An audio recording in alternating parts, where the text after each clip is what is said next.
freelance depuis presque un an maintenant je travaille essentiellement avec les entreprises qui sont engagées et membres aussi du coup du collectif Social Déclic. Moi j'ai deux volets. J'ai un volet où je fais du social media et community management, donc en gros je gère les réseaux sociaux des entreprises, principalement Facebook, Insta et surtout LinkedIn. Je fais aussi un peu de formation et de coaching aussi pour que les personnes puissent être autonomes derrière en fait sur leurs réseaux sociaux, aussi avec des étudiants. Alors la liberté de choisir aussi ses missions ou ses clients et en fait le fait qu'il n'y a pas de limite, on peut faire tellement de choses aujourd'hui qu'on n'a aucune limite. Donc,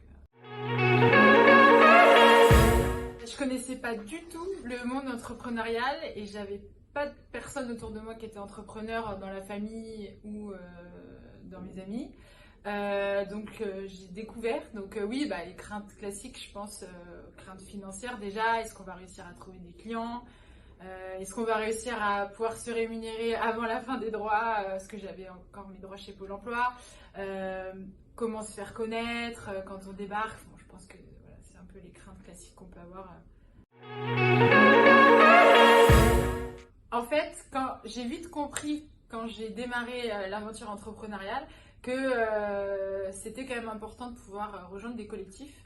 Et en fait, je cherchais bêtement sur Internet des collectifs de freelance engagés à distance parce que j'habite dans le Var et il n'y en avait pas en local. Et je suis tombée comme ça sur Social Déclic. Alors plusieurs choses. Il y a le fait de pouvoir rencontrer du coup du monde et des freelances engagés aussi. Quand on fait les petits weekly déclics tous ensemble, on parle de problématiques. C'est des choses qu'on rencontre tous en fait dans notre quotidien. Du coup, ça aide parce qu'on peut vraiment parler de tout, on a des réponses. Donc, quand on a une problématique, c'est vrai que ça aide, ça inspire. Peut-être que vraiment, je pense qu'on a tous des valeurs quand même communes. C'est vraiment beaucoup de bienveillance. Enfin, moi, je le vois à chaque fois qu'on a une question, tout le monde répond. Chacun est actif en fonction de ses périodes de l'année et de son emploi du temps. Mais je trouve que la force, c'est vraiment du soutien.